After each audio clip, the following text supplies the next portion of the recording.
Amen. Dieu est bon. Pour toujours, Dieu est bon. Amen. Tu vas t'incliner, tu vas dire au Seigneur, toi-même, porte un regard favorable sur ma vie. 2 points. Amen. Tu vas élever la voix et tu vas prier au plus profond de toi-même. Tu vas faire 7 requêtes au Seigneur notre Dieu. Prions le Seigneur. Donne-moi la force et la santé pour être là chaque jour pendant ces 21 jours. Et que Dieu porte ses regards de faveur sur ta vie, sur tes requêtes. Élève la voix et prie. Sincèrement, sérieusement, que Dieu porte ses regards de faveur sur ta vie.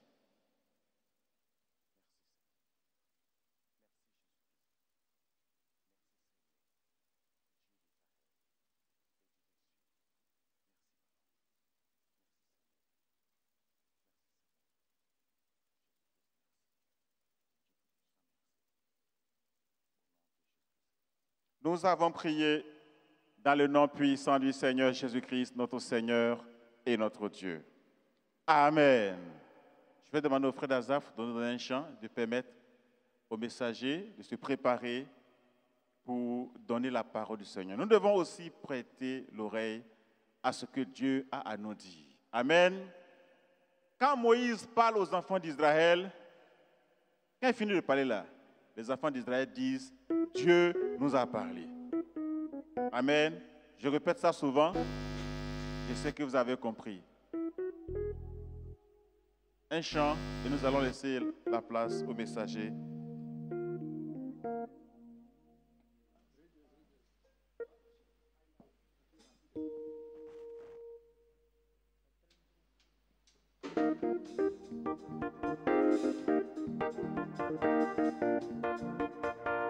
Gloire à Jésus.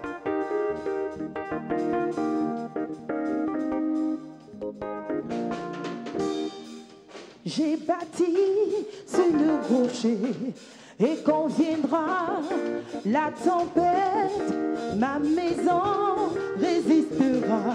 Ma maison est en Jésus. J'ai bâti sur le rocher et quand viendra la tempête, ma maison résistera. Ma maison est en Jésus. J'ai bâti sur le rocher et quand viendra la tempête, ma maison résistera. Ma maison est en Jésus. La pluie et le vent souffleront. Satan se déchaînera. Mais ma maison est en Jésus. Je n'aurai jamais, jamais peur. La pluie et le vent souffleront. Satan se déchaînera. Mais ma maison est en Jésus. Je n'aurai jamais, jamais peur. J'ai bâti sur le rocher. Et quand viendra la tempête, ma maison résistera. Ma maison est en Jésus. J'ai bâti sur le rocher. Et quand viendra la tempête, ma maison résistera. Ma maison est en Jésus.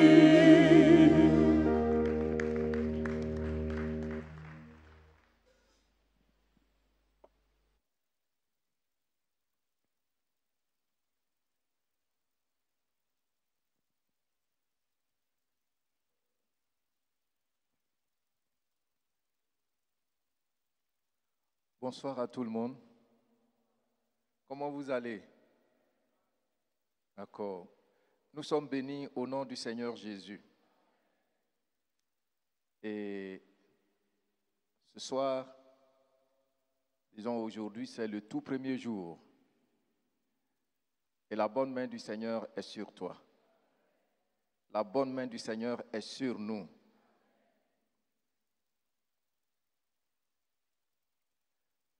Prions. notre Dieu et notre Roi, merci, merci infiniment de ce que tu as permis à ma sœur, à mon frère et à moi-même de pouvoir honorer ce rendez-vous que tu nous as fixé. Nous savons que, Seigneur, tu nous as dévancés en ces lieux et que tu es au milieu de nous. Merci, Père, de ce que tu permets que, ô Dieu, ton peuple soit éclairé.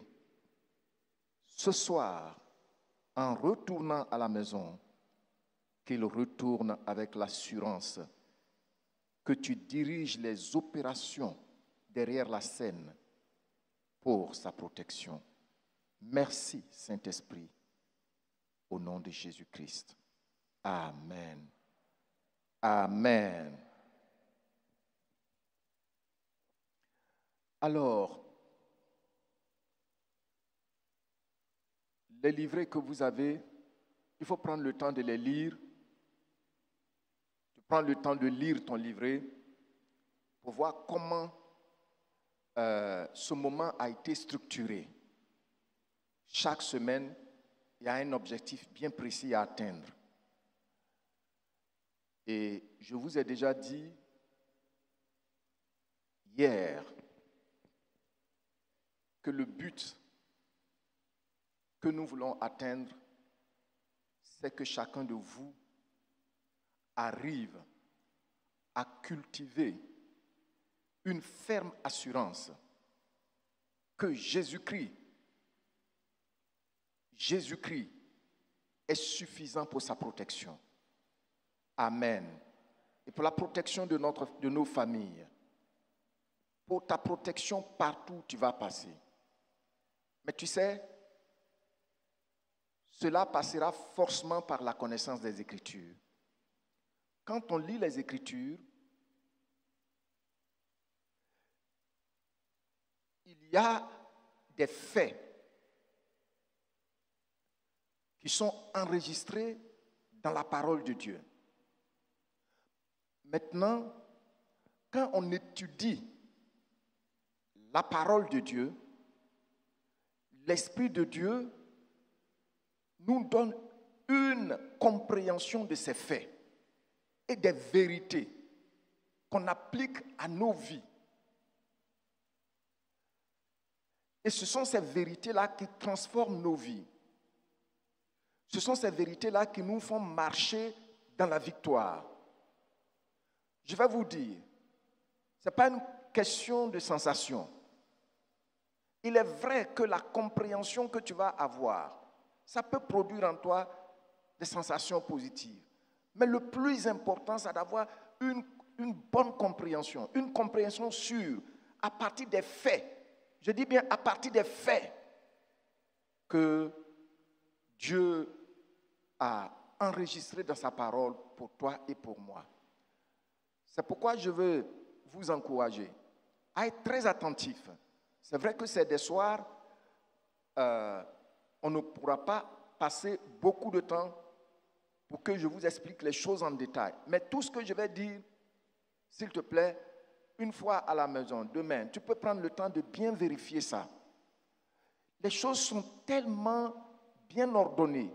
Mais quand tu ne prends pas le temps d'étudier la Bible, tu ne peux pas les voir, tu ne peux pas les découvrir. Tu peux connaître l'histoire, mais tu ne sais pas ce qui est caché derrière. Et c'est ce qui est caché derrière qui est la nourriture que Dieu nous donne pour que nous soyons encouragés et que nous apprenions à nous fonder uniquement en lui. En vérité, notre Dieu est entièrement digne de confiance. Amen. Amen. Donc, c'est le préalable que je pose pour que chacun de vous sache comment on va diriger cette affaire.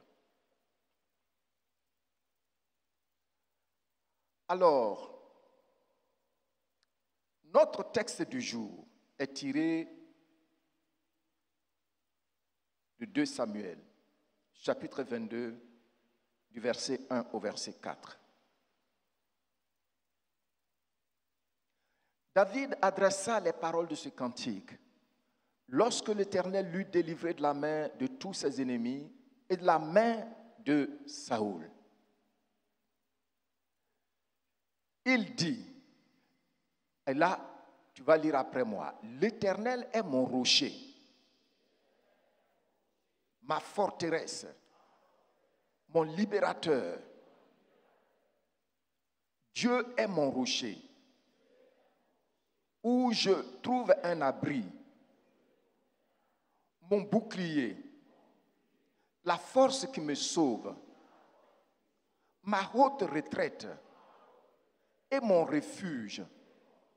Oh, mon sauveur, tu me garantis de la violence. Je m'écrie, loué soit l'Éternel, et je suis délivré de mes ennemis. Alléluia.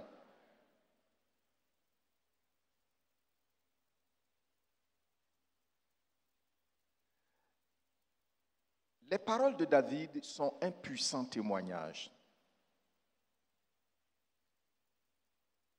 Ces paroles que nous venons de lire sont un puissant témoignage de la protection de Dieu sur sa vie. Il y a souvent des déclarations que nous voyons de la part de certaines personnes dans les Écritures. Tu ne peux jamais comprendre l'utilité de ces déclarations tant que tu ne connais pas vraiment leur vie. Parce que généralement, l'Ancien Testament, ce n'est pas comme nous aujourd'hui avec le Seigneur Jésus-Christ. Il vient se présenter dans les Écritures d'une manière très claire. Mais l'Ancien Testament, ils sont dans une alliance avec Dieu. Et c'est au fur et à mesure, par rapport à certains faits, qu'ils découvrent les facettes de Dieu. Ce n'est pas la même chose que le Nouveau Testament. Donc quand ils découvrent une facette de Dieu,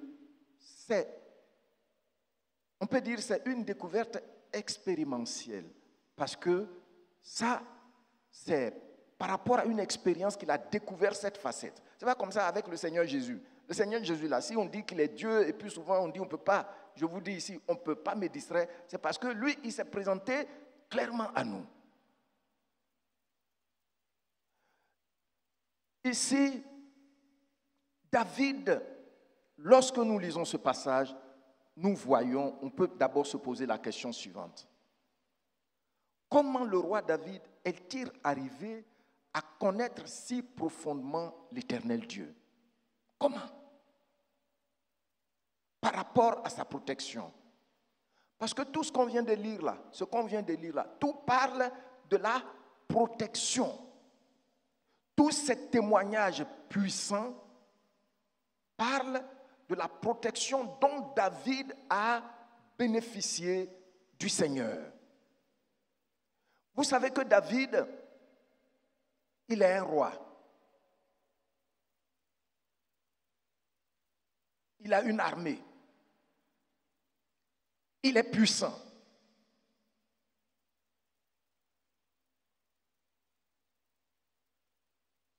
En fait, on peut dire, il n'a pas besoin de dire tout ce qu'il a dit là.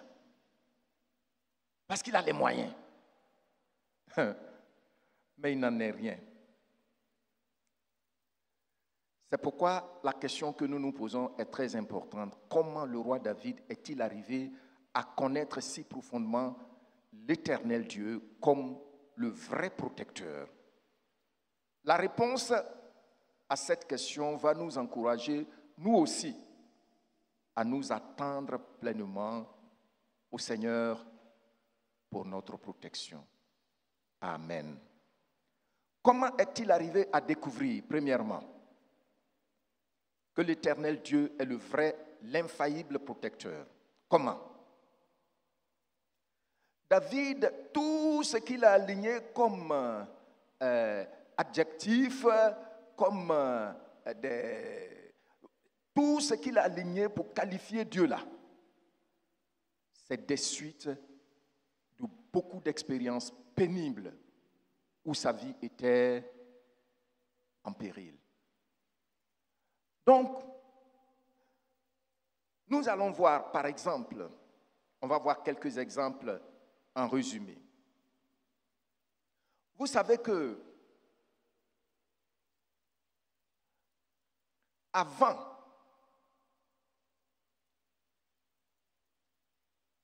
de venir à la cour royale, David était qui? Un berger. C'est-à-dire, lui, il garde les moutons, les animaux, loin de la vie ambiante, de la ville ou même du village.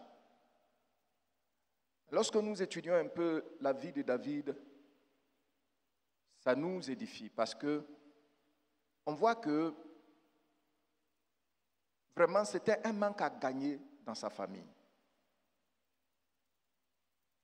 David était un manque à gagner dans sa famille. Sa gestion était un peu difficile. Ce qui fait que tout ce que son père a trouvé à faire, c'était de l'éloigner de la famille. Et il va l'éloigner où? Avec les animaux. Ce soir, je voudrais te dire,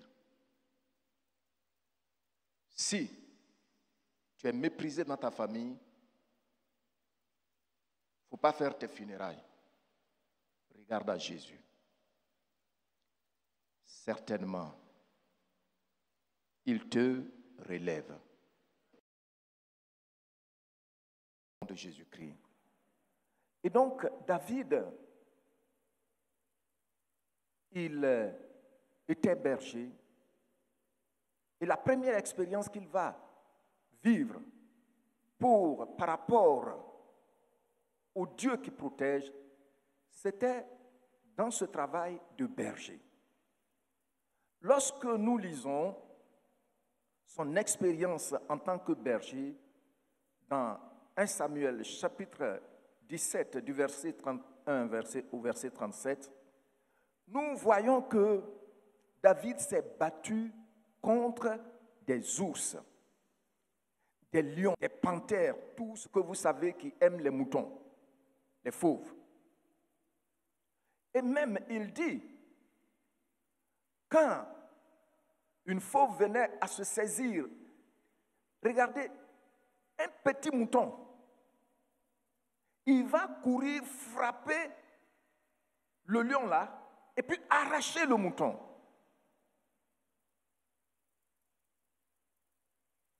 David pouvait découvrir donc l'expérience qu'il a eue dans son travail de berger avec Dieu, c'est que Dieu est le vrai protecteur. Parce qu'il n'avait pas l'équipement conséquent pour pouvoir se battre contre une ours. Ici, nous, on ne connaît pas l'ours. Mais vous voyez dans les documentaires,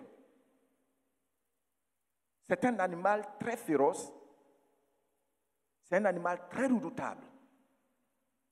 Mais lui, avec le bâton de berger qu'il a coupé quelque part, il arrivait à les faire fuir, il arrivait à les tuer. Cette expérience a donné à David de comprendre que c'est la main surnaturelle qui le protégeait. Amen. Amen. Donc, David, voici que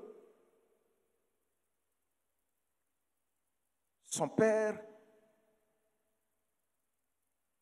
le fait venir pour aller voir ses frères qui étaient sur le champ de bataille. Il arrive là-bas, et puis qu'est-ce qui se passe?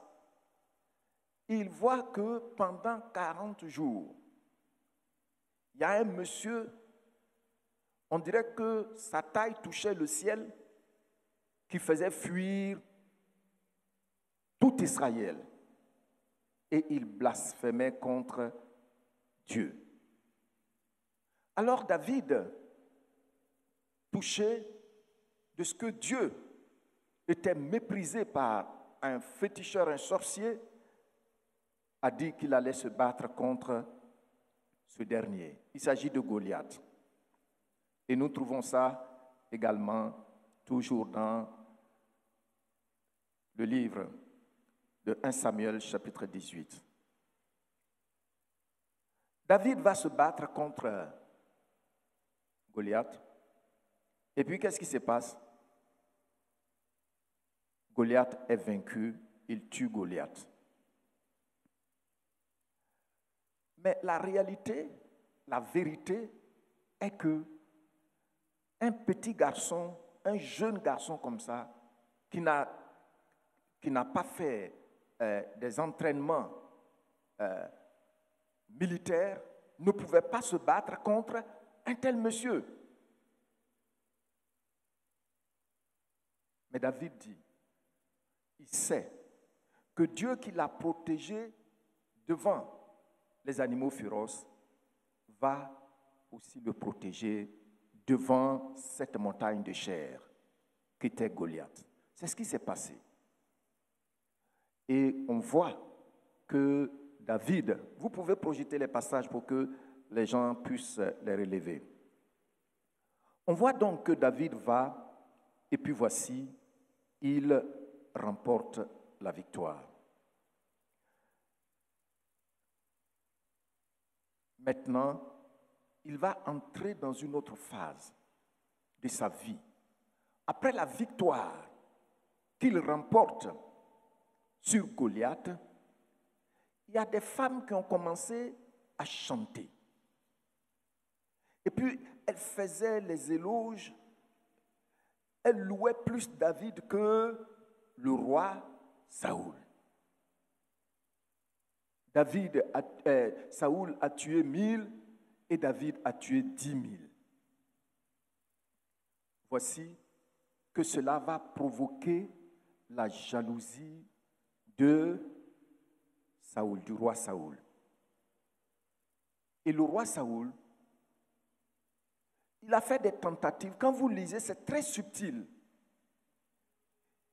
Il envoie David dans des zones très dangereuses contre les Philistins et le jeune revenait toujours vainqueur. Mais il envoyait là-bas avec une équipe tout simplement parce qu'il voulait que des mains étrangères le débarrassent de lui. Mais malgré ça, Dieu le délivrait de ces Philistins féroces. Que du roi, il a nourri, la Bible dit, il a regardé David d'un très mauvais œil. Il a vu David comme un potentiel concurrent du trône. Alors, il cherchait à le tuer. Au début, David n'en était pas conscient. Disons, il n'avait aucune idée. Mais vous allez voir que là aussi, la main de l'Éternel le protégeait. Regardez. Par deux fois, ce jeune homme, on lit ça dans 1 Samuel chapitre 16, du verset 18 au verset 23. Il cherche à tuer. Ah non, c'est pas ça. Il cherche à tuer David pendant qu'il jouait la musique pour le soulager, le délivrer. Et qu'est-ce qu'il a dit? Il dit, bon, j'ai une bonne idée. Comment me débarrasser de ce jeune homme? Maintenant, je vais jouer au fou un peu. Il était plus violent qu'auparavant. Et comme il est costaud, personne ne pouvait le maîtriser. Les gens ont dit, faites vite appel à David. David est venu. Et puis, le texte dit que David, il était en train de jouer à la harpe. Vous savez, il était très, très habile quand il joue. Et lui, il était assis et quand il jouait, vous voyez, il était emporté par la musique. Or, le roi, là, il a mis sa lance à côté. Au moment où il a vu que David était vraiment transporté, il n'y a pas de démon ce jour-là. Hein? Est-ce que vous me suivez? Il a pris sa lance. Il veut transpercer David et le clouer sur le mur. Mais en quelques quelques fractions de secondes, David s'esquive. Et la Bible dit, il a fait ça par 2 fois. Quand David dit, l'Éternel est mon salut, l'Éternel est mon protecteur, ça là, vous savez, le monde spirituel est très dense. Qu'est-ce que j'ai dit? Nous sommes escortés par les anges de l'Éternel. Ils voient et puis ils poussent légèrement David. Quand il a raté, vraiment, peut-être qu'il a manqué d'intelligence, il a commencé à dire, oh, ben, je l'ai raté. Et donc les gens ont su qu'il a joué au fou. Il n'était pas vraiment fou ce jour-là. Une deuxième fois, David a été encore épargné par le Seigneur. C'est pourquoi, quand vous voyez tous ces adjectifs que David compile, c'est une compilation en fait, parce qu'il dit quoi? Il dit, l'Éternel est quoi? Revenons sur le passage. Il est mon rocher, n'est-ce pas? Ma forteresse, mon libérateur. Dieu est mon rocher, où je trouve un abri, mon bouclier, ma force qui me sauve. Oh, ma haute retraite, mon refuge. Cette expérience seulement suffit pour savoir qu'il y a une main divine. Ce n'est plus moi qui vis, mais c'est Christ qui vit en moi. Si je vis dans la chair, je vis par l'Esprit de Dieu, l'Esprit de Christ qui m'a aimé et qui s'est sacrifié lui-même pour moi. Donc, à partir du moment où David était obéissant au Seigneur, alors ce n'est plus lui qui vit. Donc, il n'est pas conscient qu'une telle pensée pouvait venir dans la tête d'un roi, du roi d'Israël, pour le clouer sur la paroi.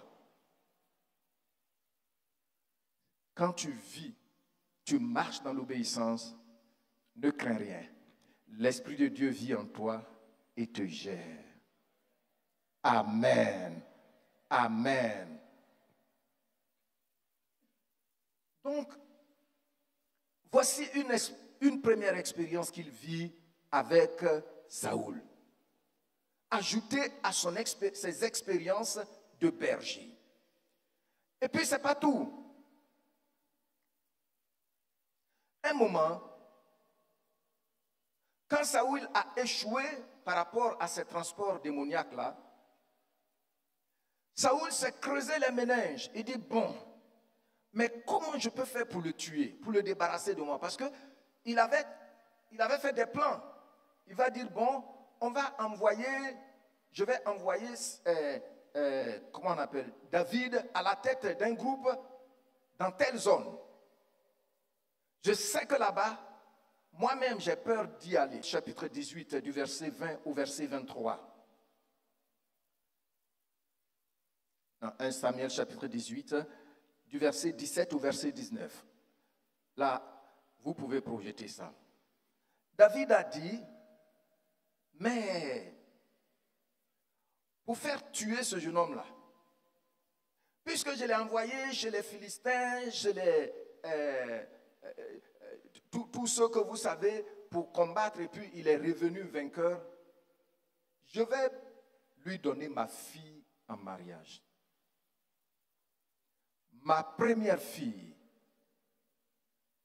Alors, quand il va se marier avec ma première fille, je pourrai la voir au travers de ma fille.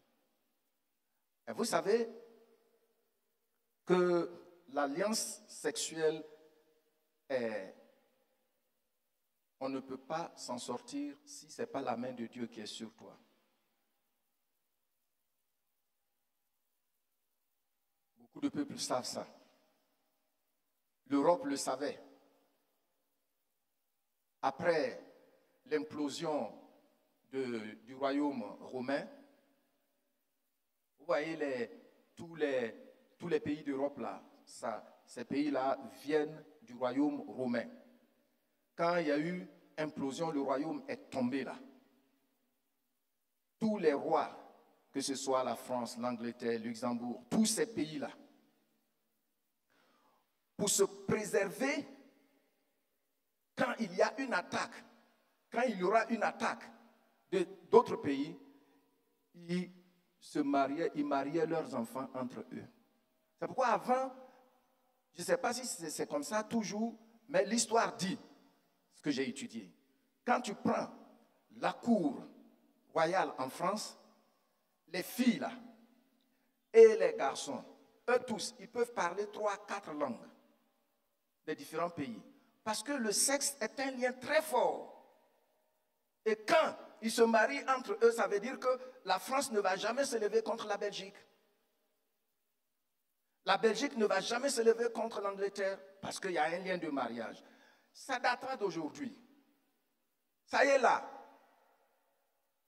Alors, je ferme la parenthèse pour que vous puissiez comprendre un peu l'inspiration de Saoul ici. Donc, Saoul dit à David, « Voici, je te donnerai pour femme ma fille aînée Mérab. Serre-moi seulement avec vaillance et soutiens les guerres de l'Éternel. » Et puis, vous voyez ce qui suit, non? Vous pouvez lire ça?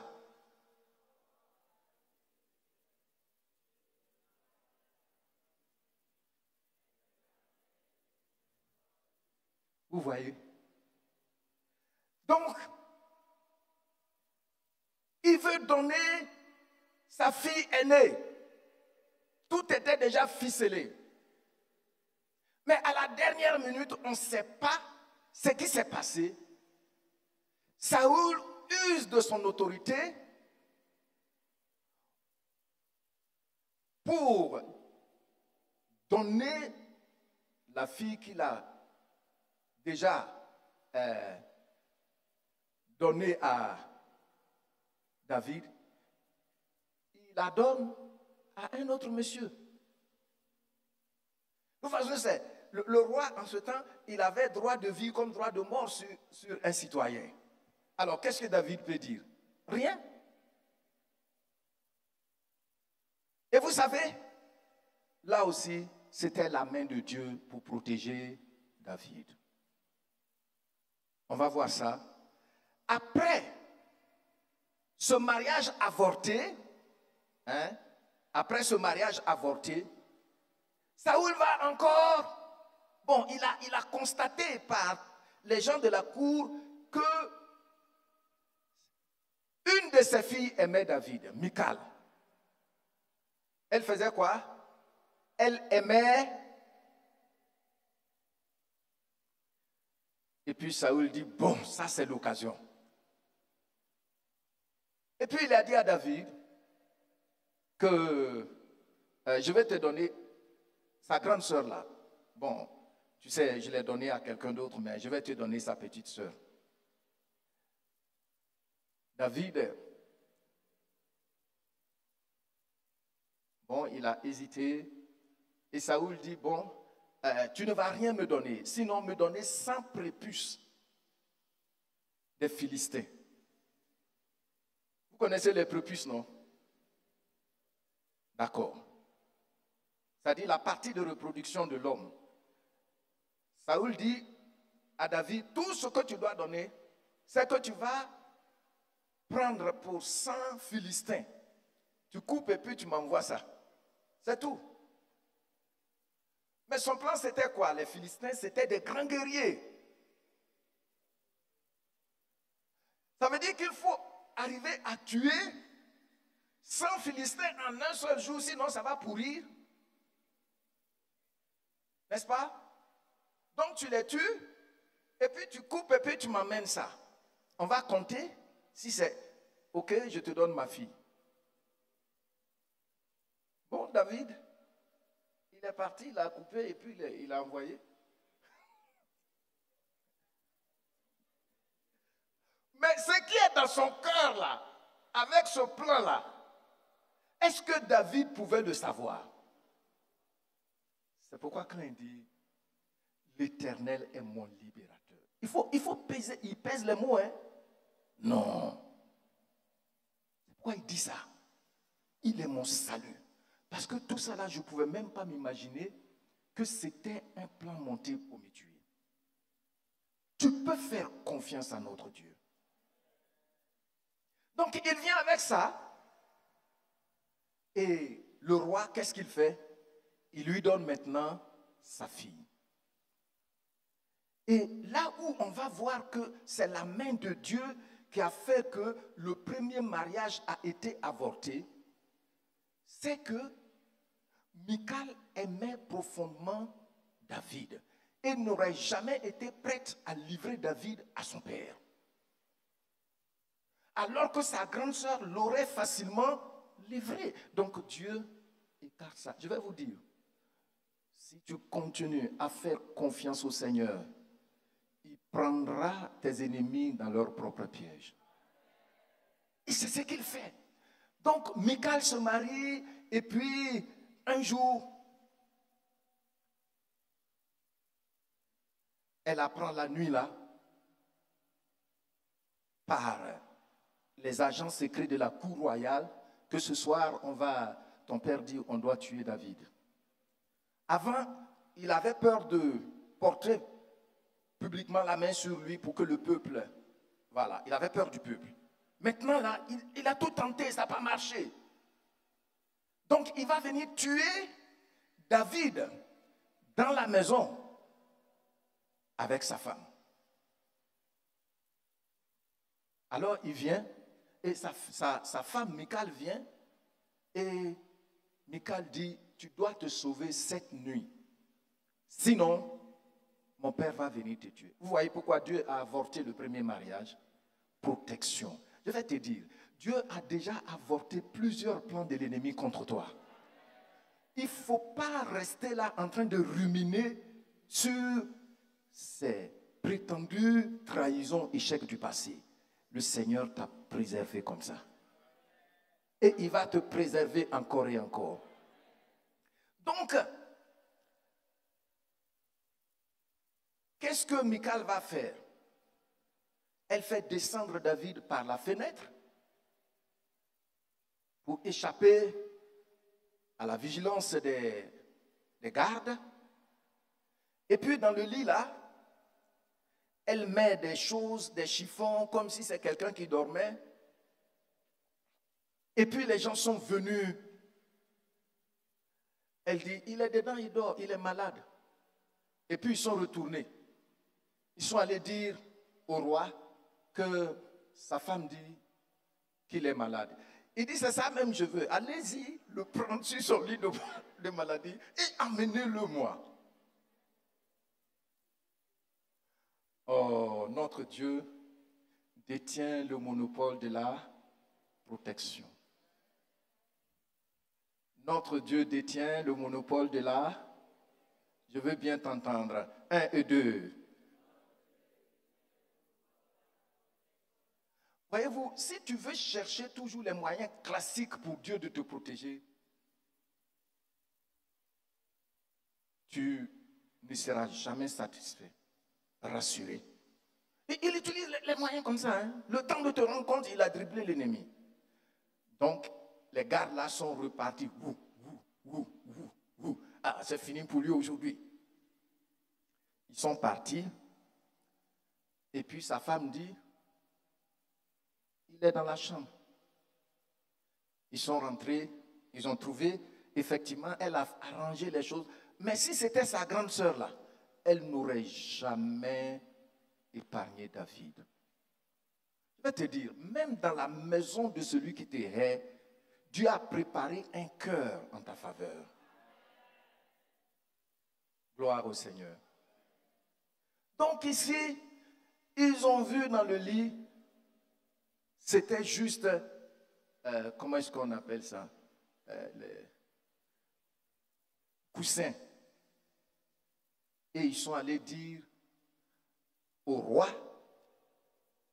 la nuit là, parce qu'il attendait. Ils sont allés lui dire que, ah, voici ce qu'on a constaté. Ils ont raconté en détail.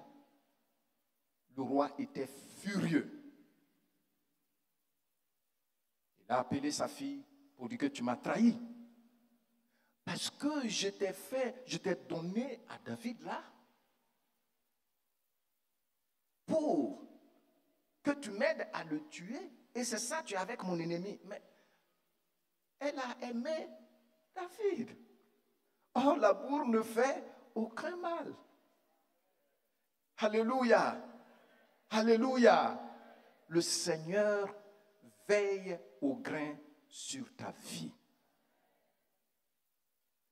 Tu vois, souvent, on voit les gens de nos familles, certains, pas tout le monde, ils cherchent tous les moyens, ils t'en veulent, et puis tu es paniqué. Il faut arrêter ça ce soir.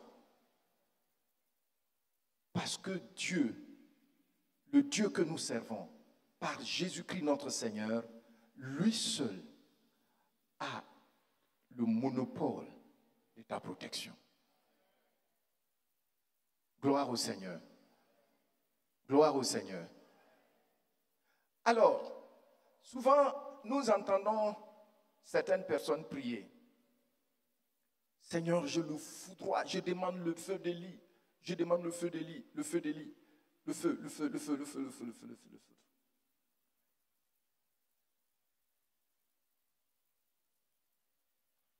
Un jour,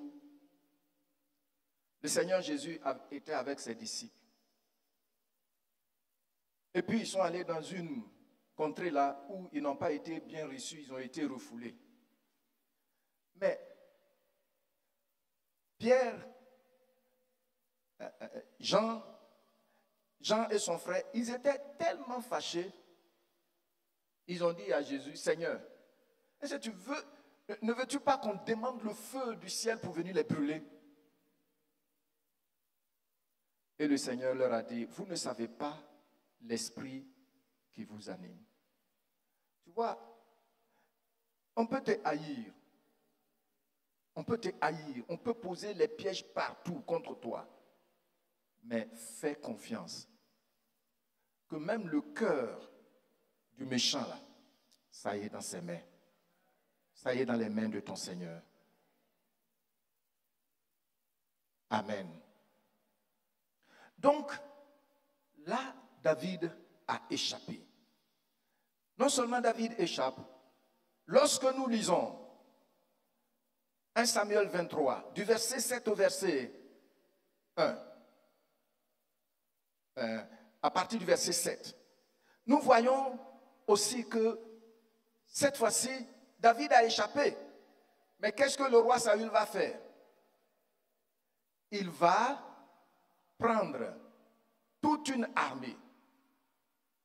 Et la Bible dit que c'est l'armée d'élite pour aller à la poursuite de David. Ils s'en vont. Il y a les Zéphiniens, c'est-à-dire les gens de cette région-là, ils ont informé le roi David, le roi Saoul, que David est chez nous ici. Il est dans tel endroit. Et puis, le roi est venu avec une armée d'élite. C'est-à-dire, ceux-là, ils ne ratent jamais leur cible. Et puis, quand ils sont arrivés, qu'est-ce qui s'est passé?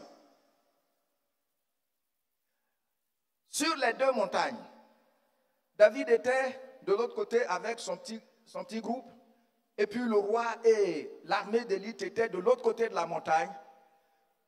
Des gens sont venus urgemment dire, voici un roi qui s'est mis en route pour venir te combattre.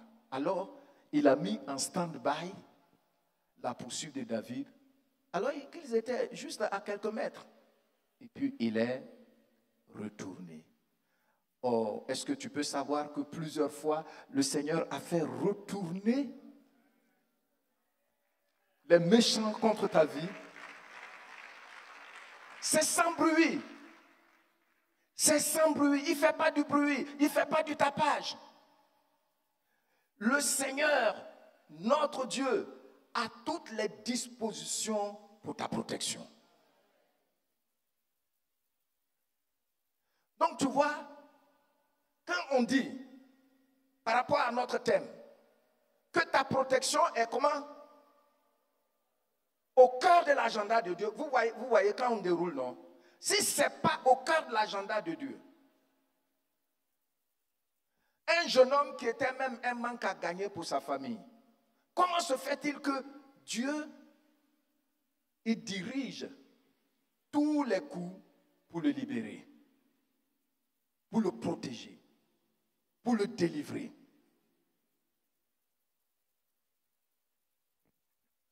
Si tu refuses de te voir comme Dieu te présente à toi-même, je reprends.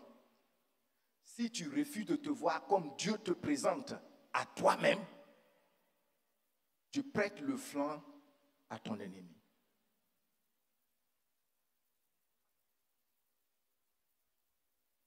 Il y a des gens ici là, malgré le fait que vous avez passé un temps dans le jeûne, si on voit un peu les paroles que vous avez dites, moi-même je ne suis rien, ou moi-même je ne suis rien. Nous, on est là comme ça. Mais est-ce que c'est ce que Dieu te dit? Honnêtement. La foi, c'est une décision d'accepter ce que Dieu dit de moi. Amen. Mais tu vois que tu n'es rien. Tu es toujours frustré. Même au travail. Si le patron passe et puis ne t'a pas souri, tu es frustré.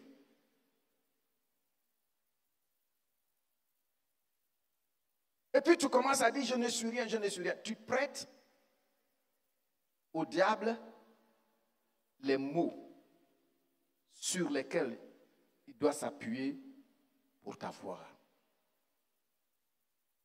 C'est pourquoi on doit accepter ce que Dieu vient nous dire que nous sommes pour lui. Et ça, c'était un des secrets que David a saisi.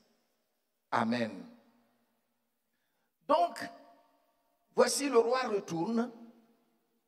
Et puis, après, encore, le roi revient. Quand vous lisez tout 1 Samuel, là, vous allez trouver 1 Samuel 26. Le roi revient, il poursuit David. Et puis, il s'en va. Il y a un endroit où il était fatigué avec ses hommes de main. Ils sont entrés dans une caverne pour se reposer. Or, David était dans la caverne avec lui, ses hommes de main aussi. Mais regardez, les gardes-corps du roi et tout ça. Mais ce qui s'est passé, c'est qu'ils ont dormi profondément. David s'est levé avec ses hommes. Ils ont dit, il faut le terminer aujourd'hui, c'est fini. C'est aujourd'hui, c'est aujourd'hui. Il a dit, non, c'est un oint de Dieu, je ne vais pas le toucher. Il a coupé une partie de sa robe. Il a pris sa cruche, la cruche d'eau. Il a pris la lance. Tout ça là, c'est significatif. Et puis ils sont sortis tout doucement, ils sont partis. Et c'est de loin maintenant, il appelle le chef de l'armée de Saoul. Ce qu'il dit, j'ai coupé le pan de sa robe, on regarde, c'est coupé. Il dit, voici ta lance, voici ta cruche, parce que la cruche d'eau, c'est la vie. Tu sais,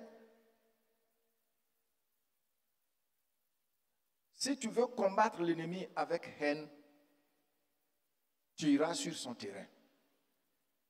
Fais confiance au Seigneur. Fais confiance.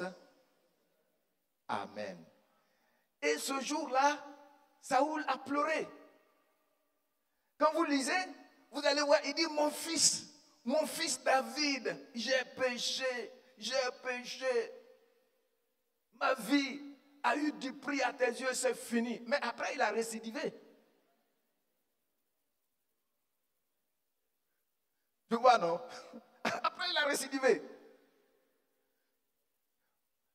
Et donc, malgré tout cela,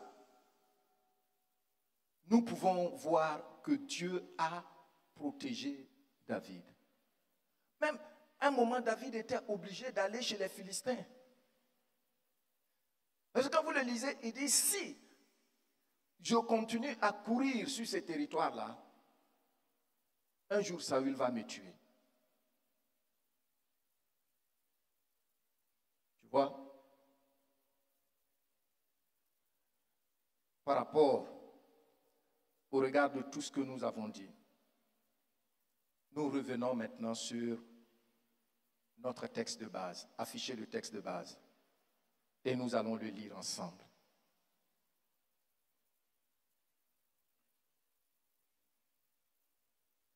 S'il vous plaît, tenez-vous debout, nous allons le lire. Maintenant, vous comprenez, vous pouvez bien comprendre chaque mot qu'il dit. Ce n'est pas de la poésie qu'il fait, c'est un témoignage. Et ce témoignage, c'est que Dieu s'est révélé concrètement à lui par ça, comme le protecteur au travers de toutes ces expériences redoutables. Si ce n'est pas la main de Dieu, personne. Alors, je lis la première partie et puis quand... Donc, il dit, David adressa les paroles à l'Éternel, les paroles de ce cantique. Lorsque l'Éternel l'eut délivré de combien d'ennemis?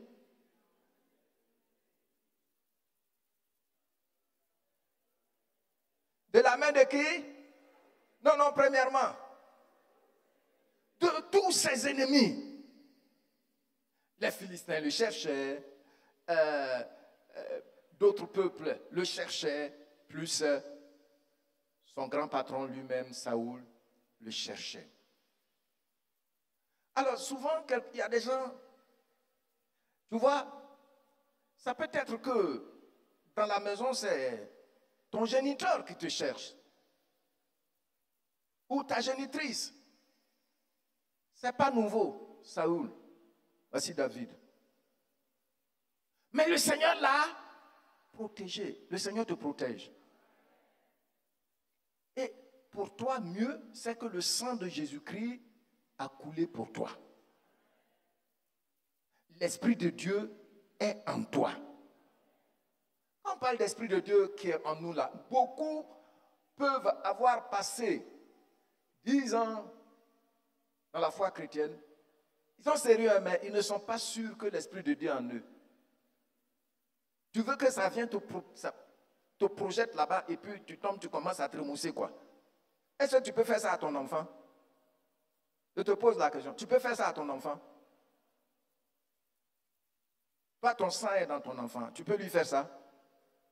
Pourquoi vous voulez que l'Esprit de Dieu fasse ça de toi? Donc, ici, il dit, il a délivré de combien d'ennemis? De tous ses ennemis. Et puis maintenant, le semeur dit principalement de la main de Saül. Et puis voici ce qu'il va dire. Donc quand je lis, tu lis cette fois-ci après moi.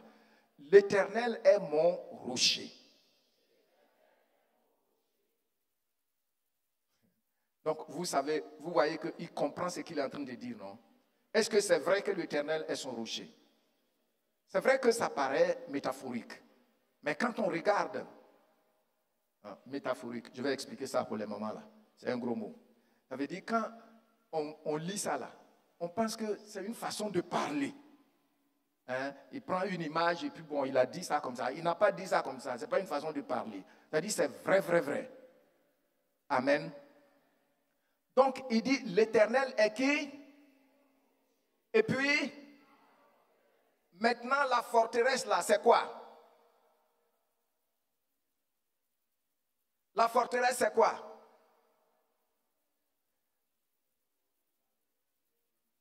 Oui, la forteresse, c'est un camp où l'on est protégé. Tu vois, dans les temps anciens, hein, vous voyez que les gens construisent les forteresses au sommet des montagnes. Donc, le temps où l'ennemi va prendre, le temps que l'ennemi va prendre pour monter jusqu'au sommet là-bas, tu l'as déjà descendu. Ou bien au milieu des eaux. Comme ça, Pour pouvoir les atteindre, il faut prendre une pirogue, une barque pour aller là-bas. Le temps d'arriver là-bas, en tout cas, ils ont réglé ton cas. Donc ici, il dit, l'Éternel là, celui qui a fait les cieux et la terre là, c'est lui qui est son camp où il se cache. Amen. En Côte d'Ivoire ici, il y a une forteresse. Abidjan, vous connaissez ça, non? Vous ne connaissez pas ça, hein? Faut pas que je vais parler, vous allez m'amener. Parce que maintenant, ils sont partout, hein? Il y a une forteresse, et ils sont en train de nous blaguer qu'ils vont enlever. Tu peux enlever ça? Bon.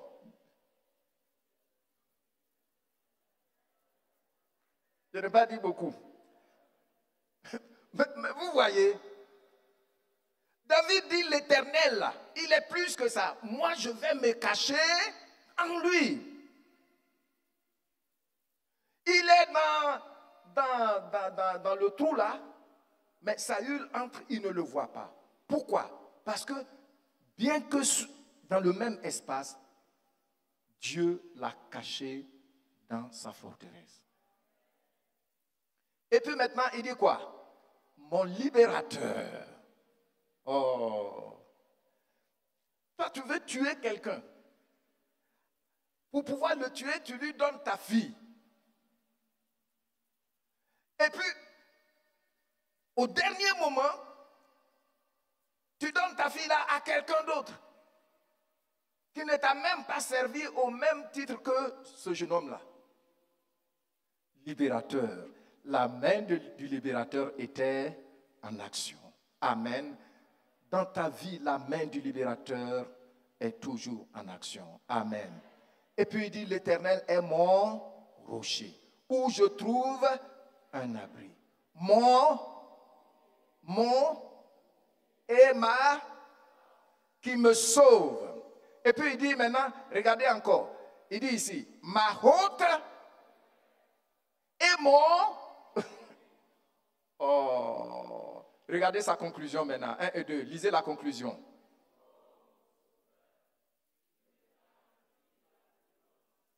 Encore.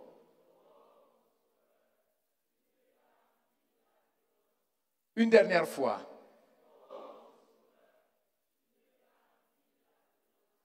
Dis Seigneur merci parce que je vois que tu me garantis de la violence.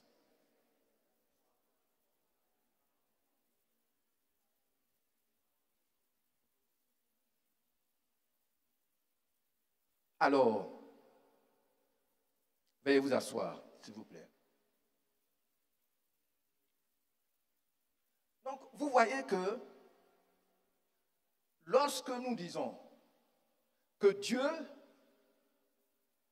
notre protection est au cœur de l'agenda de Dieu, ce n'est pas juste pour vous chatouiller, c'est des études. Tu étudies, tu regardes les choses et tu vois que Dieu, je vous l'ai dit hier, il est toujours derrière la scène et il dirige quoi? Les opérations. Dieu est toujours derrière et puis il fait quoi? Encore, Dieu est toujours derrière et il fait quoi? Il confirme ça dans ta vie. Il confirme ça dans ta vie. Nous lisons donc, pour terminer, Psaume 18, du verset 6 au verset 9. Alors, prenez le temps d'apprendre certains passages par cœur pendant ces moments. On a vu hier 2 Thessaloniciens chapitre 3 verset 3. Le Seigneur est fidèle. Il vous affermira et vous préservera du mauvais. On a vu ça hier. Je vous ai dit d'apprendre ça par cœur. Parce que quand l'ennemi vient là, quand la parole est en toi, le Saint-Esprit s'en sert pour le chasser. Et si la parole n'est pas en toi, Et je voulais crier, pasteur, je voulais crier, Jésus, Jésus. Et puis je n'ai pas pu. Tu ne peux pas parce que la parole n'est pas en toi. Le Saint-Esprit va se servir de qui? Hein? Donc quand on vous dit d'apprendre la parole par cœur, c'est à dessein. Amen. C'est affiché. Je lis et puis tu lis après moi.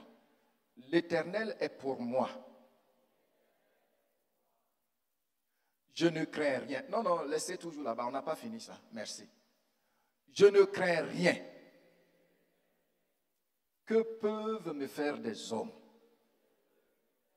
Je vais vous demander tout seul de relire ça. 1 et 2. Tu fais ça. Hein?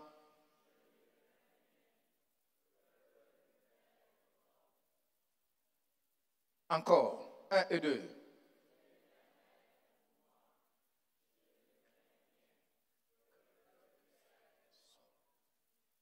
Hein? On continue maintenant. L'Éternel est mon secours. Et je me réjouis à la vue de mes ennemis.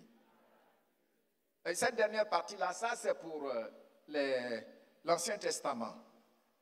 Mais chez nous, on s'arrête. Le Seigneur est mon secours.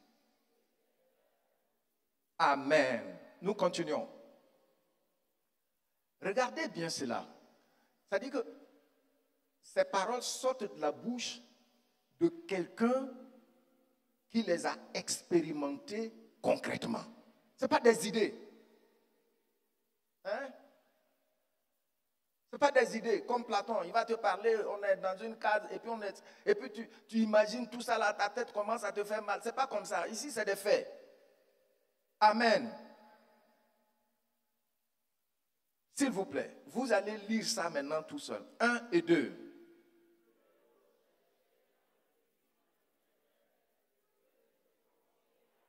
Encore.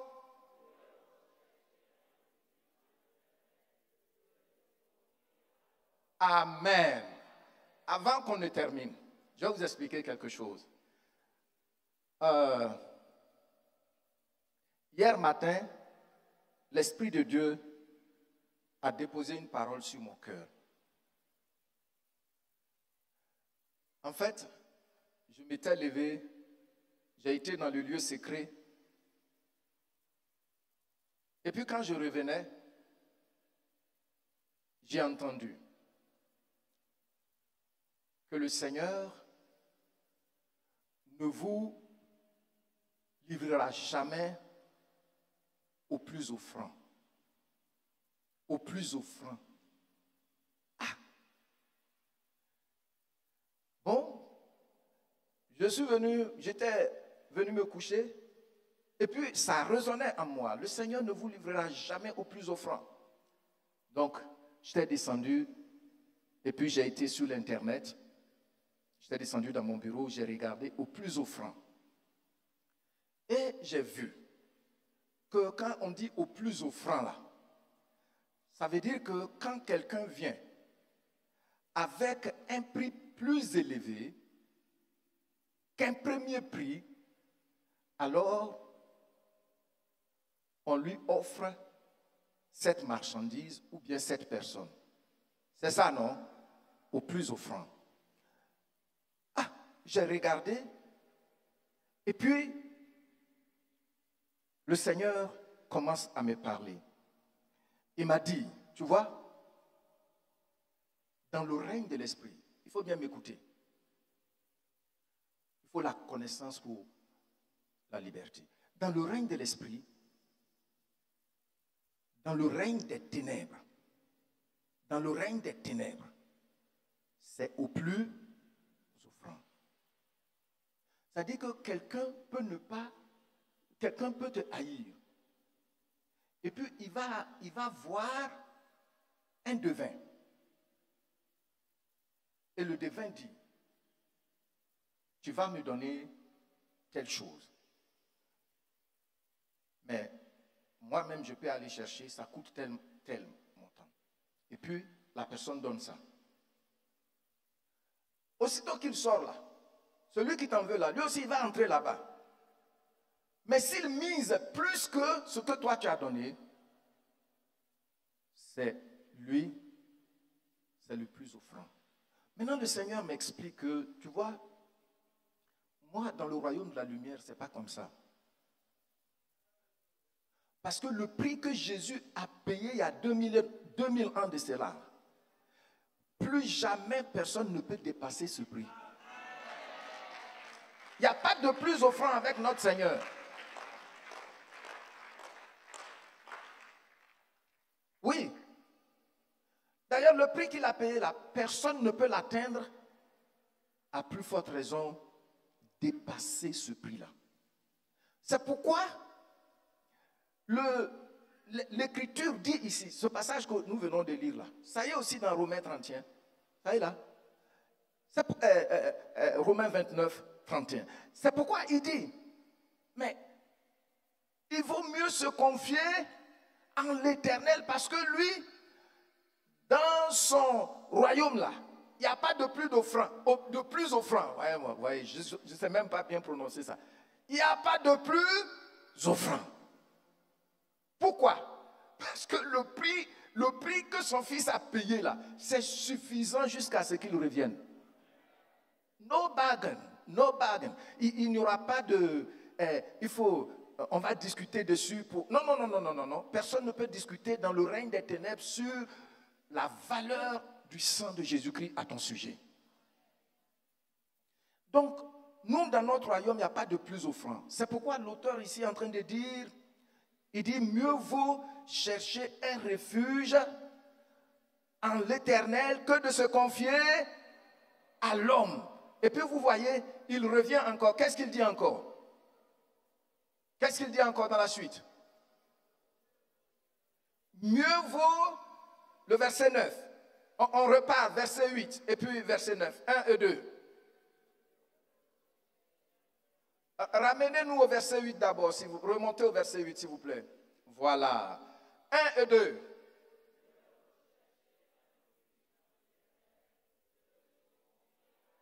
Verset 9.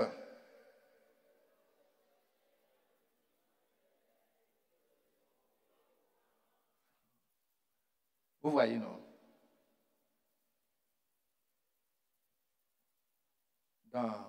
Quand vous lisez l'évangile de Jean particulièrement, vous allez voir souvent le Seigneur dit, en vérité, je vous le dis.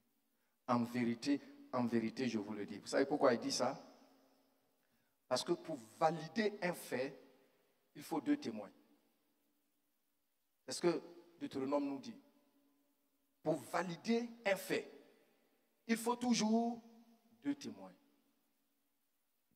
Et on voit ça dans la littérature hébraïque.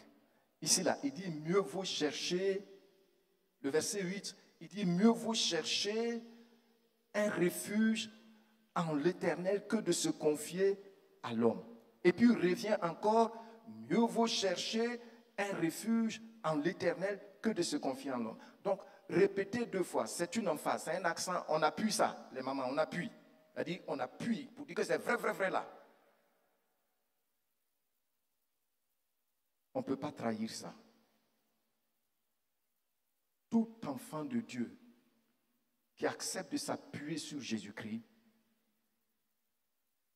le Seigneur dirige derrière la scène les opérations en ta faveur. Alléluia, alléluia, alléluia. Acclamons notre roi.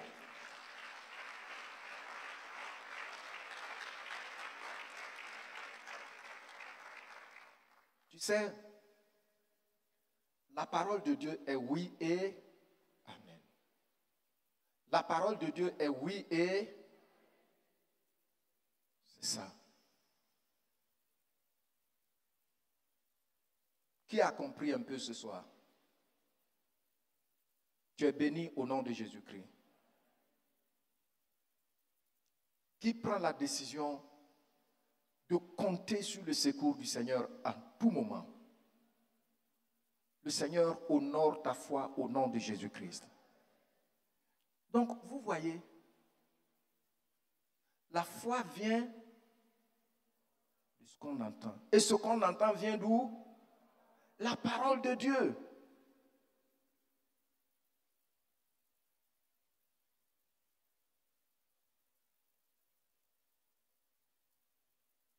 Il ne faut pas penser que c'est chez toi seulement, il y a les sorciers, les gens qui sont terribles. Non, non, non, non, non, non, non.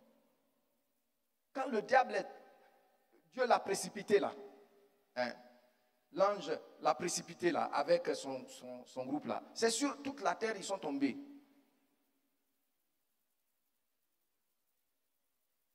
Vous comprenez ça? C'est sur toute la terre.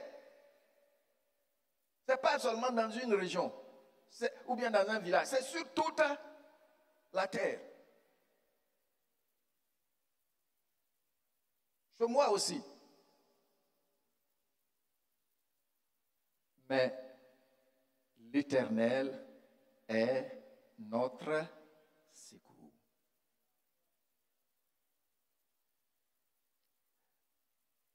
Le Seigneur Jésus-Christ a payé le prix parfait. Il n'y aura plus jamais de plus offrant. Les gens courent de gauche à droite. Tu vas voir quelqu'un, il dit il est chrétien, mais il a telle pratique, il a telle pratique, il a telle pratique. Pas qu'il le fait de mauvaise foi, mais il n'est pas sûr. Quand il fait ça, là, il voit que ça ne marche pas. Il faut ajouter, il faut ajouter, il faut ajouter. Alors que nous, Jésus-Christ seul est suffisant. Tenez-vous debout. Nous allons commencer à remercier le Seigneur.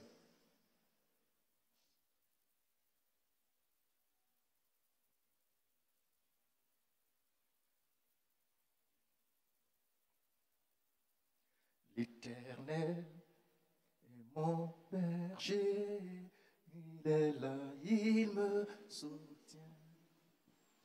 L'Éternel est mon berger, il est là, il me soutient. Devant, derrière, en haut et en bas. Quand je regarde à gauche, à droite, il est là, il me soutient. L'Éternel est mon berger. Il est là, il me soutient. L'Éternel est mon berger. Il est là, il me soutient. Oui, devant, devant, Devant, derrière, derrière, en haut, et en bas. quand je regarde, à gauche, à droite, À droite, il est là, il me soutient. devant, devant, Vois le Seigneur avec des yeux spirituels. Il est là. quand je regarde, à gauche, à droite, il est là, Il te soutient. il est là, il est là, Il me soutient. il est là, Il me soutient. je n'ai peur de rien, il est là, Il me soutient. oui, je ne crains rien, il est là, Jésus-Christ est mon berger. oui, l'Éternel, Jésus-Christ est mon berger. berger, il est là, Tu dis Jésus-Christ. oui, Jésus-Christ, est mon berger. il est là, Il me oui, soutient. Jésus-Christ, est mon berger. Il me soutient. oh, Jésus-Christ, est mon berger,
Commence par remercier le Seigneur.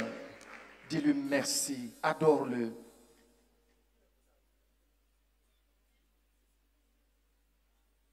Adore-le.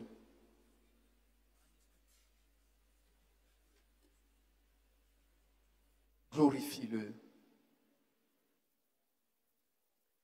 Pendant que tu le fais, il fait trembler les fondements de toute prison. Le geôlier est paniqué. Oh, gloire à toi, notre roi. Gloire à toi, Père éternel. Au nom de Jésus-Christ.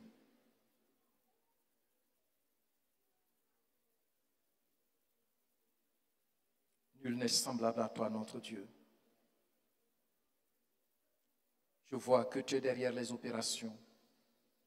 Tu es derrière la scène, tu diriges les opérations en la faveur de ma soeur, en la faveur de mon frère, en la faveur de nos familles, en la faveur de cette assemblée. Oh Seigneur, ta main est élevée, mais le méchant ne l'aperçoit pas. Ta main est élevée, mais les ennemis ne l'aperçoivent pas. Mais nous, on le sait. Tu ne sommeilles ni ne dors. Gloire à toi, Seigneur. Gloire à toi, notre roi. Alléluia. Alléluia. Merci, Seigneur.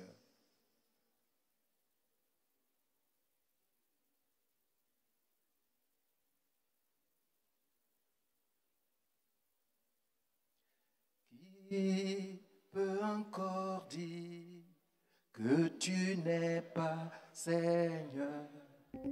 Jésus, mon Rédempteur.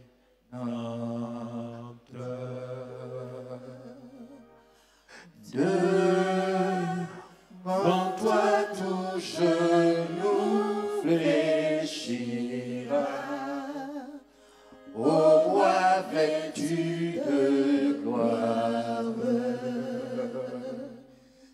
Seigneur mon Dieu, tu es bon. Est-ce qu'il y a un Dieu comme toi? Toujours prêt à me sauver, à me bénir. Il n'y a que toi, il n'y a que toi.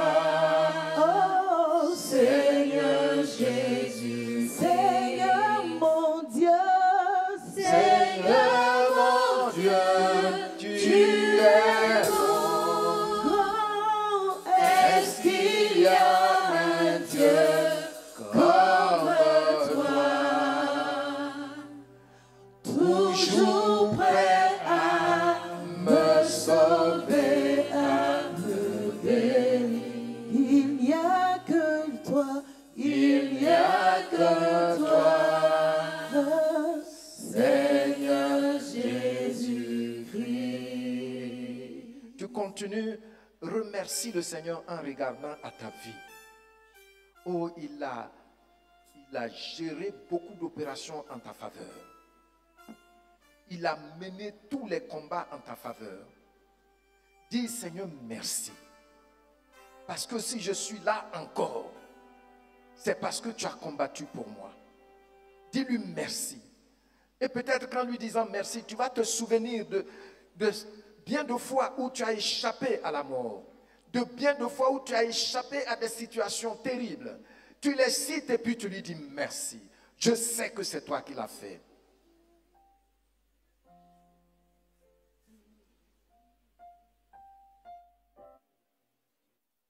Tu vois, tu es allé à l'hôpital, on n'a pas vu la maladie. Et pourtant, le Seigneur t'a guéri. Tu vis jusqu'à ce jour. Tu as entendu des rumeurs, des menaces. Tu as eu des rêves. Ou même quelquefois, on t'a frappé. Mais voilà, tu es encore en vie. Dis merci au Seigneur. C'est un soir de reconnaissance.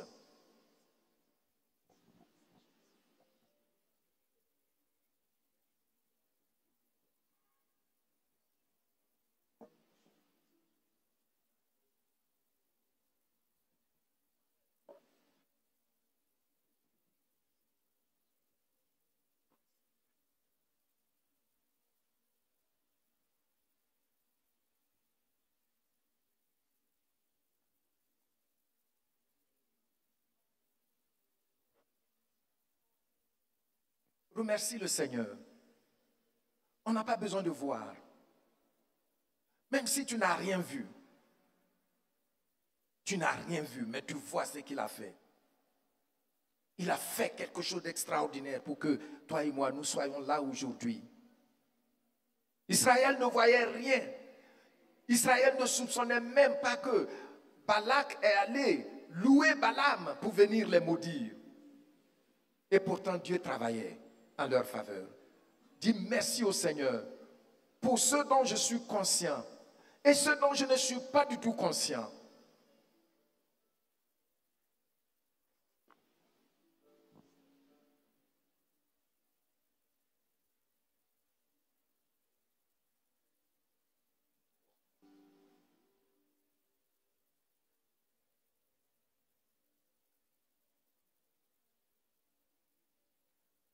Voici une jeune dame. Quand tu te mariais, on a dit que tu ne peux pas te marier. Quand tu te mariais,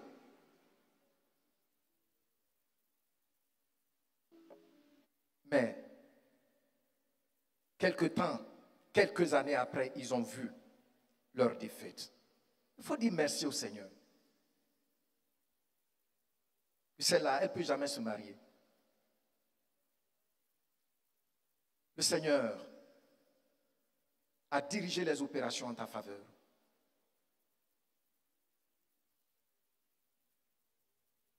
Dis-lui merci.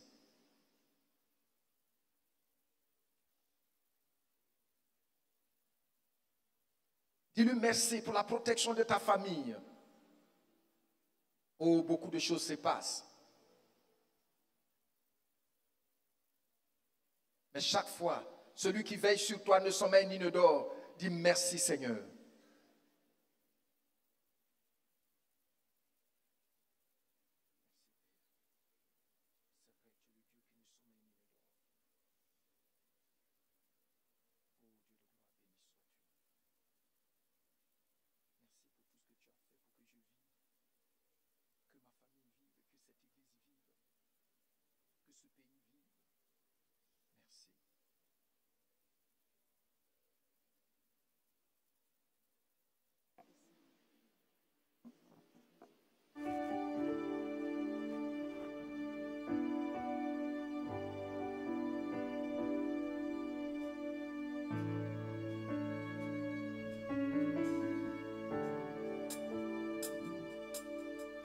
Pour tes bontés dans ma vie et ta grâce infinie. Reçois ma louange. Pour tes bontés dans ma vie et ta grâce infinie.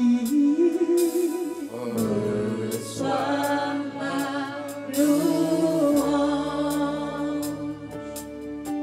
10 000 langues ne peuvent suffire pour te dire merci. Reçois ma louange.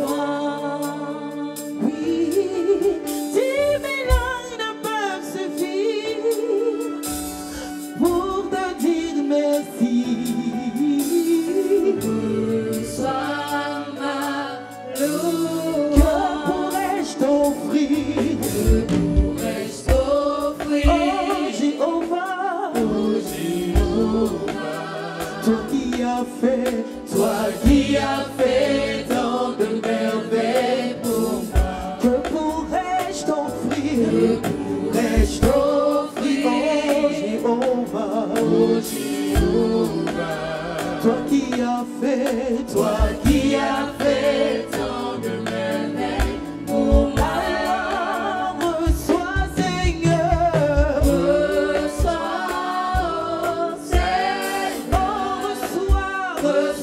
Seigneur, reçois ma louange. Alors reçois Seigneur, reçois ma louange. Reçois Seigneur,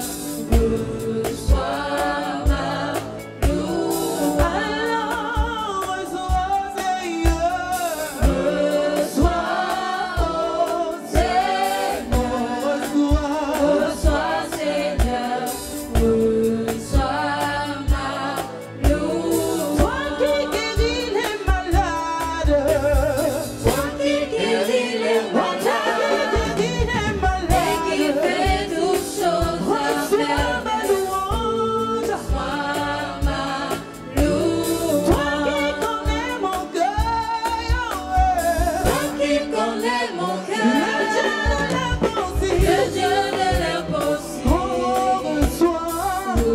reçois ma louange. Toi qui guéris les malades, toi qui guéris les malades, et qui fais toutes choses à merveille, reçois ma louange. Toi qui connais mon cœur, toi qui connais mon cœur, le Dieu de l'impossible, reçois ma louange.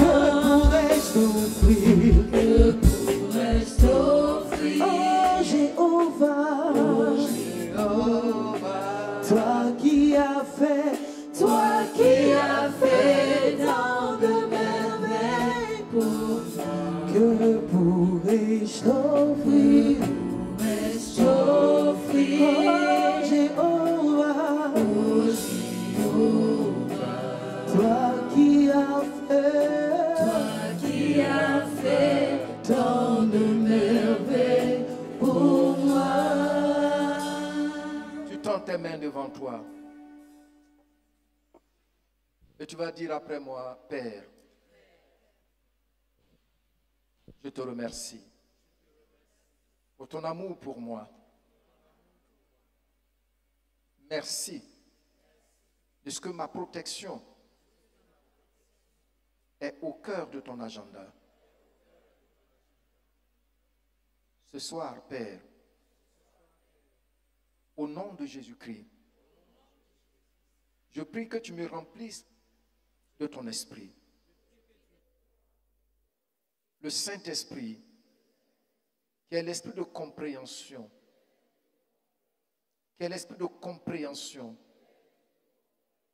illumine les yeux de mon cœur pour que je comprenne ta parole et que je marche dans la victoire et dans la paix. À partir de ce soir, Père, j'accepte que tu me remplisses de ton esprit de paix, ton esprit de lucidité, ton esprit d'assurance. Je marche de victoire en victoire. Je n'ai plus peur de rien. Au nom de Jésus-Christ, parce que tu es avec moi. Merci Saint-Esprit. Au nom de Jésus-Christ.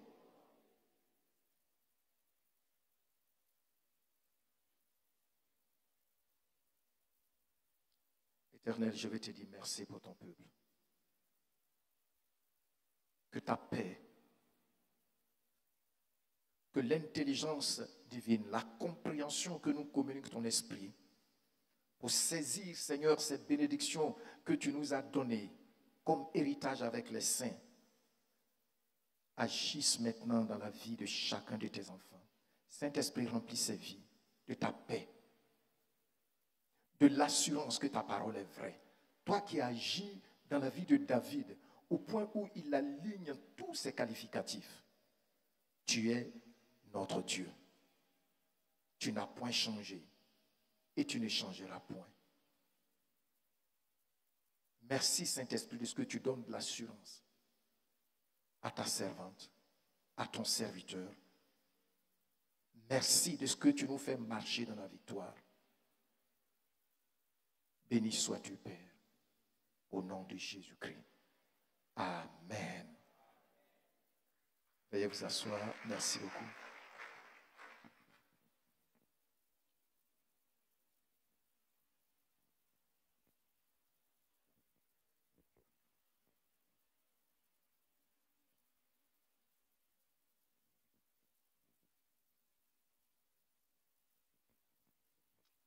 Alléluia. Dieu est bon. Pour toujours, Dieu est bon. Amen. À chaque fois, Dieu ne se lasse de nous tranquilliser. Dieu ne se lasse de nous tranquilliser. Amen. Tu n'es pas au plus offrant. Ma chère pas haut. Amen. Dieu est bon. Amen. Et souvent, quand le pasteur donne ce genre d'exemple, moi, personnellement, ça me touche. Pour nous qui avons fait le village, on comprend encore. Il y a dans mon quartier 2 couturiers. Je disais, quand le pasteur parlait, ça me venait à l'esprit et j'ai rencontré ça au pasteur de Moreau. 2 couturiers dans mon quartier. Quand chez l'autre ça ne marche pas, ils sont côte à côte. Ils ferment un peu. Parce qu'il sait qu'il y a eu un plus offrant. C'est ce qui fait que ça ne marche pas. Et lui aussi, il tombe en brousse. Parfois, un mois, on ne le voit pas. Quand il revient, il l'ouvre. Ça commence à marcher. Le deuxième, là, ça ne marche pas. Il attend quelques minutes, lui aussi, il ferme et il disparaît. Donc, on constate, on assiste à cette scène-là. Parce que toujours, il y a plus offrant. Il y a plus offrant. Mon frère, la solution de la protection se trouve en Jésus. Parce que ce que lui a fait là, et quand le pasteur a dit j'ai tressailli en moi, ce que Jésus a fait là, il n'y a pas plus offrant. Vous n'avez pas compris? Ce que Jésus-Christ a fait à la croix de Golgotha, en s'offrant lui-même, en donnant sa vie là, personne ne peut offrir quelque chose de mieux que ça. Alors quand il te dit de rester tranquille, d'être calme, sois tranquille, sois calme. Il assure ta sécurité. Amen. Que le nom du Seigneur notre Dieu soit béni. Je voudrais rappeler que demain à 19h, nous sommes encore là. Faisons tout pour être à l'heure. Parce que quand on prend 10 minutes un peu là, après ça devient compliqué. On court. Vous voyez? Parce qu'il faudrait que le pasteur ait le temps de nous enseigner. Vous connaîtrez la vérité et la vérité vous rendra libre ou vous affranchira. Amen. On a besoin d'être enseigné venant tôt. Donc demain à 19h, nous sommes également là. Et puis le mercredi, le jeudi et le vendredi, nous aurons des offrandes. Il faut se préparer également. Que le nom du Seigneur, notre Dieu, soit béni. Amen. Je vais demander au frère Azaf de nous donner un dernier chant. Et le pasteur va venir prier pour mettre fin à ce premier jour de notre convocation solennelle. Je reprends, le livret est obligatoire. Veuillez rencontrer la sœur Dominique ce soir afin de vous en procurer. Et le pasteur de Moreau l'a dit, si tu vas au travail, que tu as laissé ton livret à la maison, il ne faut pas arriver ici et puis dire, prêtez-moi un livret et puis après je vais vous donner. Parce que moi, mon livret là, déjà, si vous regardez, j'ai écrit dedans, hein. Voilà, c'est ton livret. Ce qui te touche, tu coches. Et puis après, quand on retourne le livret, il se rend compte qu'on a écrit dedans. Parce qu'il y a quelque chose qui t'a touché. Donc si tu as oublié ton livret à la maison, ce n'est pas grave. Tu vois Dominique, notre soeur, tu payes un deuxième livret. Que le Seigneur soit béni. Les frères d'Azaf vont donner un dernier chant.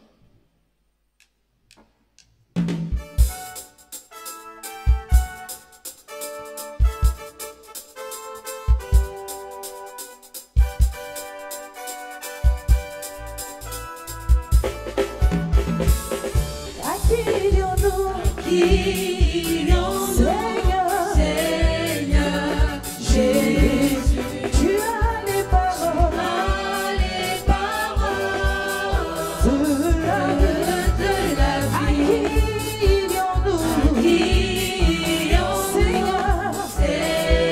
Seigneur, Jésus, tu as les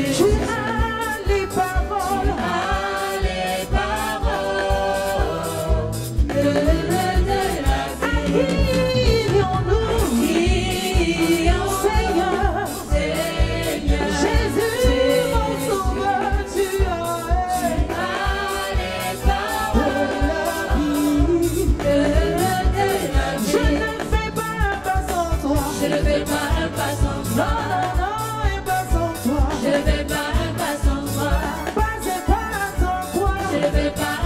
vie. Tu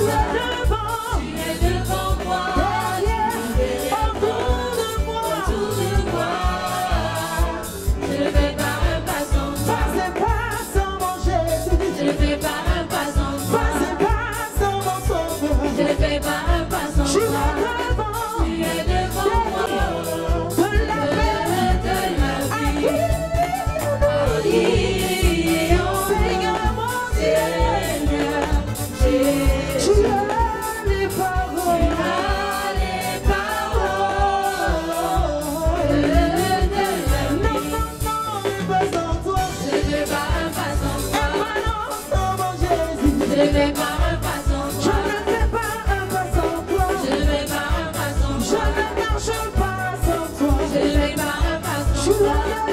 Tu es devant moi. Autour de moi. Autour de moi. Jésus, je ne fais pas un pas sans toi.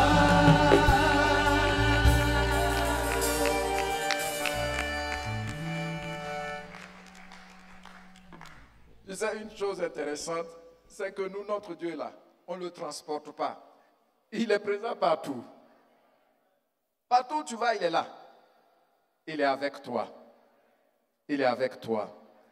Alors, notre passage de Psaume 118 là, s'il vous plaît, le verset 8, il faut apprendre ça par cœur. Alors, il y a cette image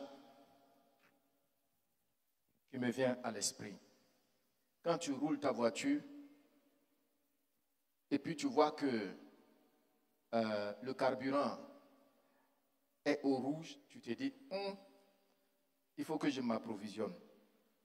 Et quand ça descend, et puis tu vois de façon, avec surprise, tout de suite, à la prochaine station, tu fais quoi? Tu t'en vas mettre un peu dedans. Les passages qu'on doit apprendre, c'est pour nous approvisionner chaque jour. Amen. Amen. Voilà. Et vous allez voir ce que le Saint-Esprit il va faire. Alors, je voudrais te lire, partager avec toi cette grande bénédiction que Dieu a confiée à Moïse pour le peuple d'Israël. Et c'est pour nous aussi au travers de Jésus-Christ notre Seigneur. Que l'Éternel te bénisse au nom de Jésus-Christ. Et qu'il te garde toi et ta famille au nom de Jésus-Christ. Que l'Éternel fasse luire sa face sur toi et sur ta famille au nom de Jésus-Christ. Que l'Éternel t'accorde sa grâce et ses faveurs au nom de Jésus-Christ. Que la paix de ta sécurité remplisse ton esprit au nom de Jésus-Christ. Que l'Éternel tourne sa face vers toi au nom de Jésus-Christ.